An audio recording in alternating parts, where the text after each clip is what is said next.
No, I think we'll see some routes restored, like I said, probably about the 1st of March if it's passed by the board. And it's not going to be all or nothing. It's going to be kind of staggered. Correct. Almost. Correct. JCPS Superintendent Marty Polio sharing a possible time frame for when students and families who lost bus transportation could see that service restored. The school district announcing today the nearly 70 truck drivers they've contracted are now all licensed to drive school buses. And good evening, everybody. Thanks for joining us here at 5. I'm Connie Leonard. Polio hopes to make the recommendation in January, and the JCPS board would have to approve. But it comes as meetings could be limited with the new court ruling, as the board also searches for a new superintendent. Could that be delayed? Isaiah Kim Martinez and senior photojournalist Alyssa Newton have the update. With the Supreme Court's new ruling, Superintendent Marty Polio is worried the board will not have enough time to properly vet and pick a new superintendent by next school year, opening the door potentially for an interim to fill the role in the meantime. Let me be clear, 6 meetings will not be enough. I mean, I'm not saying might not, it will not be enough. It's almost impossible with the tasks that would have to be done to do them only on the 6 board meeting that are allowed by law. Lawyers for JCPS and the Board of Ed just got busier this holiday season, grappling with what a newly upheld 2022 state law allows the school district to do. The Republican-led Senate Bill 1 caps the board at meeting once a month, max. The board's going to have to make some decisions. I mean, that may mean an interim superintendent or an acting superintendent, which is what that does is just stalls progress. It stalls progress. Superintendent Polio is set to retire in June, and the board is on a tight schedule to find his replacement. I would say for the board to successfully select a superintendent, they would need 12 to 15 meetings to do that. And with only 6, that's going to be a real challenge.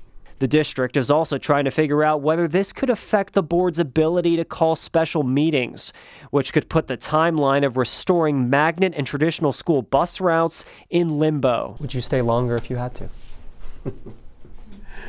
I don't know. If it came to that. I can't comment on that. I don't know.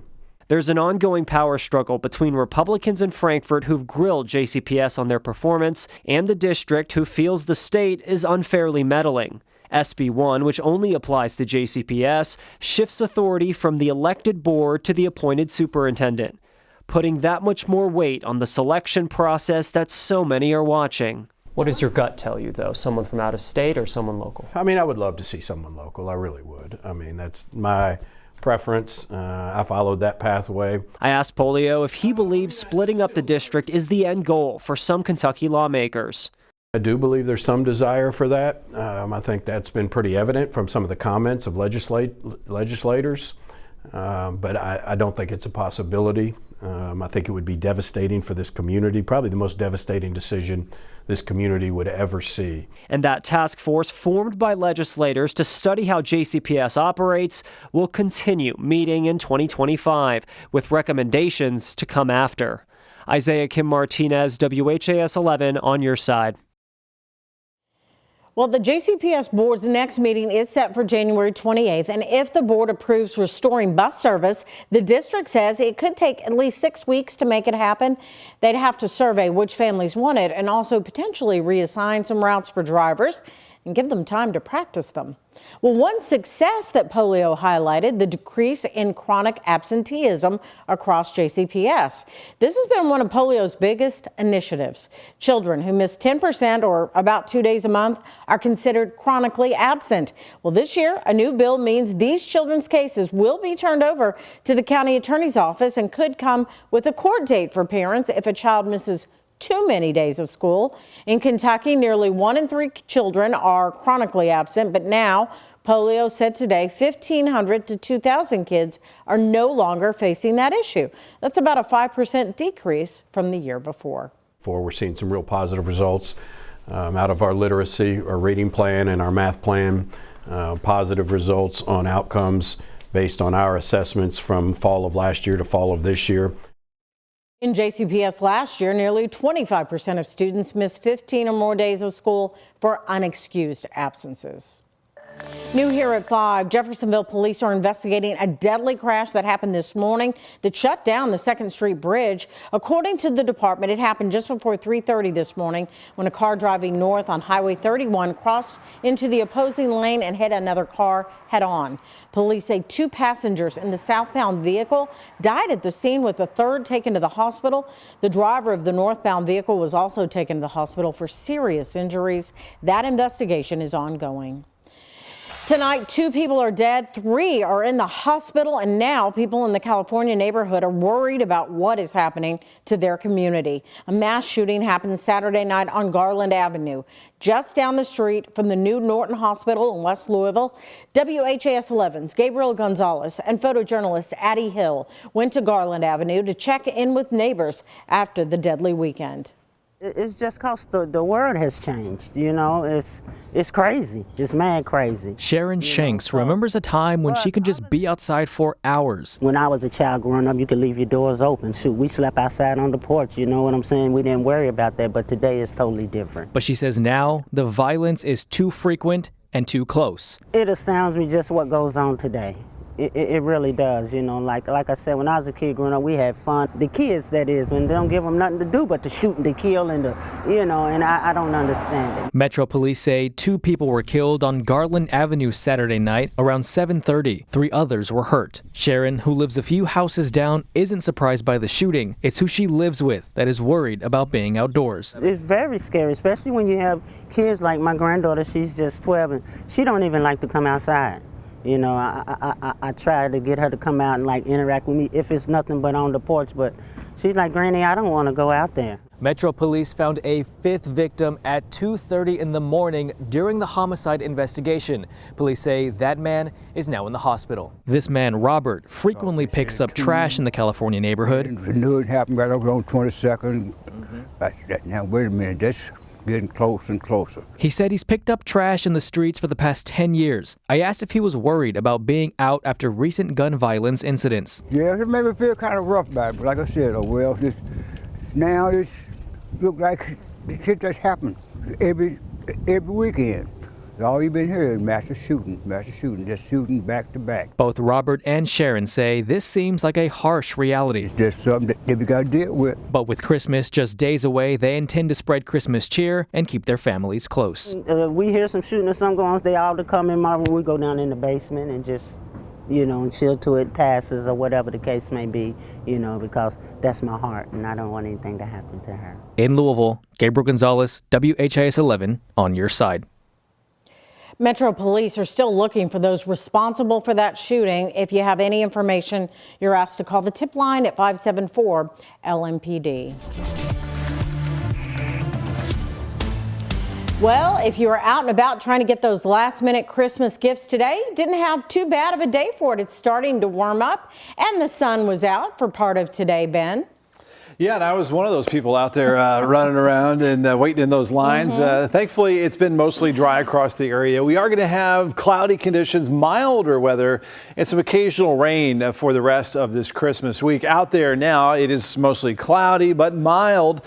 Temperatures about 8 degrees above normal in the lower 50s here, and just a little bit breezy, but that airflow is coming from the south at around 10 to 20 miles per hour, bringing in some of this warmer than normal air for late December. Live view with our Oxmoor Auto Group cam with our U of L Health Camera Network. Looking northbound here with our temperatures currently sitting in the upper 40s and lower 50s. And as we expand out a little bit cooler north where we see some light rain, 45 in Paoli, 47 in Seymour, right about 50 degrees in Hodgenville and Bardstown. So it's actually been a little bit clearer off to the southeast. You guys have been enjoying more sunshine than most of us. But as we look off to the north there, you can see just some sprinkly activity, and that's what we'll have continuing to spread to the east a little bit later this evening and tonight. Nothing heavy with that. So Futurecast showing just a little bit of the green on the screen here later on tonight, especially becoming a little steadier. This is around 11 p.m.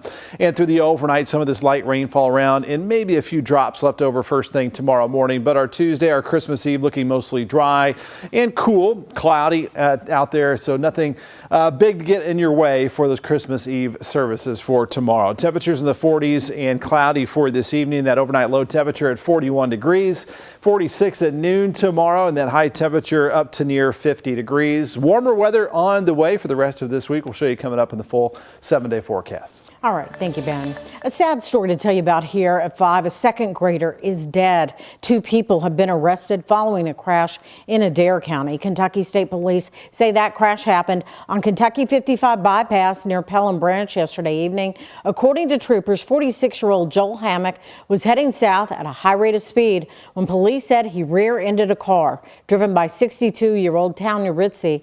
A child in Ritzie's car was pronounced dead on the scene.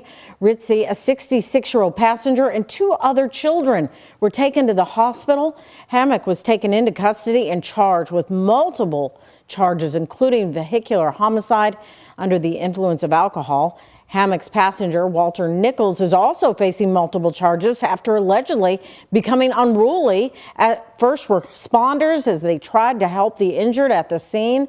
Adair County Schools confirmed that the children in Ritzie's car were students at Adair County Primary Center. Well, some community groups in South Louisville are celebrating tonight after helping a family of 6 move into a new home. And the family suddenly became homeless after a medical diagnosis. WHAS11's Travis Breeze and photojournalist Aspen Hester show us how this family's wish came true. I got a fenced-in full backyard. The future is bright at this home in the Beachmont neighborhood. Thank you. The shelves are full, and there's gifts under the tree. They love their babies. But just a few days ago, things were grim for this family. Caught off guard by a cancer diagnosis and forced to miss work, LaToya Pulliam couldn't pay rent. After being evicted, she and her kids asked a stranger off of Bardstown Road if they could stay in his shed. Then I met a guy on the street, and he offered, he said, hey, you can stay in the back. And I said, okay. They made it to South End Street Angels' wrap party, and founder Amanda Mills heard their story. It did set well with me, and I walked out to the parking lot, and I called my landlord, and I said, do you have any rentals? And he said, let me follow up with you. And 2 days later, he told us that we had a house. This is your house. This is where you gonna be. Mills' longtime landlord, who did not want to be identified, is providing this house for free until January 1st. After that, it'll be a reduced rent. Groups like Shirley's Way and Nick Rodman Legacy Foundation gathered up household items and food donations in a matter of hours. I appreciate it so much. It's been a blessing. They're like angels. I've never had nobody to help me and assist me like that.